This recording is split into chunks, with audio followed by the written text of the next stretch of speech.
मेरा नाम कमल है। मैं मध्य प्रदेश के एक छोटे से गांव बेलखेड़ी में रहता हूं। मुझे अक्सर काम के सिलसिले से अपने गांव से इटारसी जाना होता है। दरअसल मैं लकड़ी का काम करता हूं और जंगल से लकड़ियां काटकर शहर बेचने जाता हूं। इसी से मेरी रोजी रोटी चलती थी। खैर, बात उन दिनों की है जब मैं एक बार पेमेंट लेने के लिए इटारसी गया हुआ था। मेरे पास मेरी खुद की बाइक है, इसलिए सुबह घर से जल्दी निकल गया था। सोचा शाम होने से पहले ही घर लौट आऊँगा, क्योंकि रास्ते में घना जंगल पड़ता है जिसे सतपुड़ा रिजर्व कहते हैं। रात के समय जंगल में काफ़ी डरावना माहौल होता है और चोर डाकुओं का भी खतरा रहता है। यहाँ तक कि मैंने अपने गांव के बड़े बूढ़ों से भी सुना था कि जंगल में एक दुल्हन की आत्मा रहती है जो रात को आने जाने वाले लोगों को मार देती है। इसलिए मैंने समय पर घर पहुंचना ही उचित समझा। मैं इटारसी दोपहर 1 बजे तक पहुंच तो गया था, लेकिन पेमेंट और हिसाब किताब करने में काफ़ी समय निकल गया। दरअसल मैं महीने में एक बार ही पैसे लेने जाता था। मैं शाम होने से पहले वापस भी आ जाता, मगर मुझे इस बार पैसों की ज़रूरत ज़्यादा थी, इसलिए मैं बगैर पैसे लिए आना नहीं चाहता था। खैर, इटारसी से निकलते निकलते मुझे शाम के 7 बज चुके थे और रास्ता जो कि सतपुड़ा की पहाड़ियों से घिरा हुआ था, उसको सोचकर मुझे अब डर लगने लगा था। पहाड़ियों में जाने से पहले ही एक चाय की दुकान थी। सोचा लेट हो गया हूँ तो थोड़ा और सही। वैसे भी रास्ता घंटे भर का था, उसके बाद तो गांव शुरू हो जाते थे। यही सोचकर मैंने चाय वाले से कहा, काका एक चाय और बिस्किट देना। चाय वाले काका ने मुझसे कहा, बेटा कहाँ जा रहे हो? तो मैंने कहा, काका मुझे बेलखेड़ी तक जाना है। तो काका ने कहा, बेटा अब रात हो चुकी है, जंगल के इस रास्ते से जाना ठीक नहीं, वहाँ पर आत्माएं रहती हैं। तुम वापस शहर जाओ, सुबह निकल जाना। शाम ढलने के बाद कोई भी इस रास्ते से नहीं जाता है। मैं भी यहाँ से निकलने वाला हूँ। और काका ने मुझे चाय दे दी। मैंने कहा, काका जो होगा देखा जाएगा, मुझे घर पर ज़रूरी काम है, इसलिए जाना ज़रूरी है। मैंने चाय पीकर काका को चाय के पैसे दिए और चल पड़ा। जंगल का रास्ता काफ़ी सुनसान था। पेड़ों की वजह से अंधेरा और भी ज़्यादा हो गया था। मैंने भी अपनी बाइक को सड़क पर तेज़ दौड़ाना शुरू किया।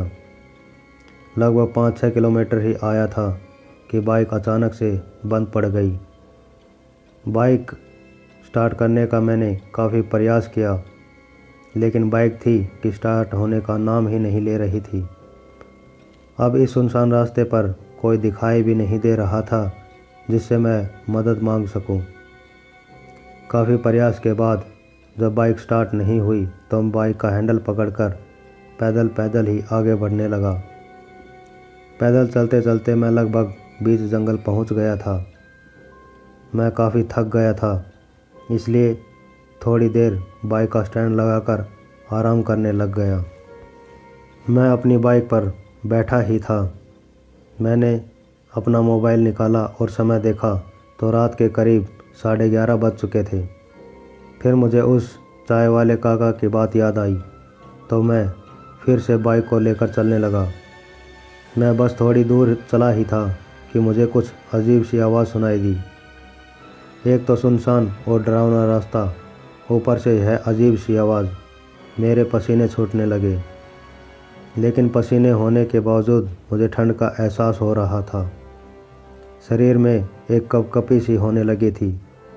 मुझे समझ नहीं आ रहा था कि मैं क्या करूं। फिर मैं बाइक को लेकर पैदल पैदल ही दौड़ने लगा।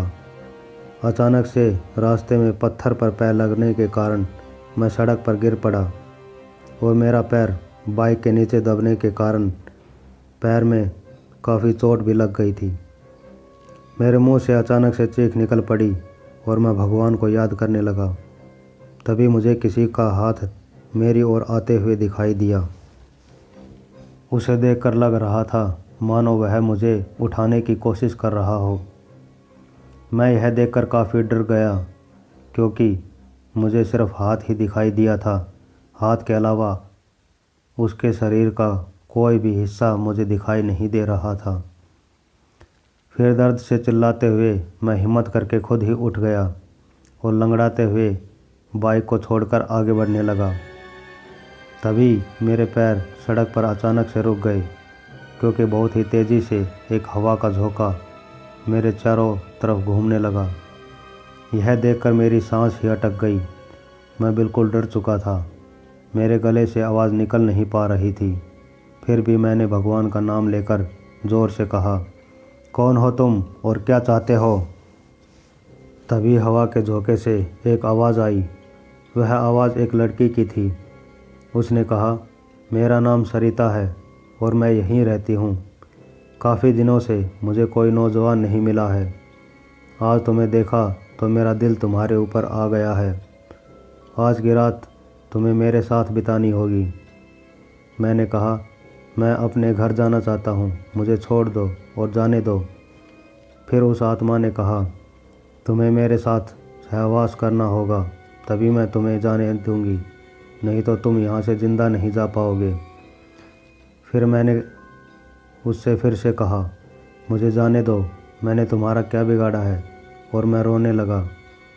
तभी आत्मा ने कहा, लगता है तुम्हें काफ़ी प्यास लगी है, कुछ खा पी कर ही चले जाना, लेकिन थोड़ा समय मेरे साथ बिताना होगा ताकि मैं अपनी इच्छा पूरी कर सकूं।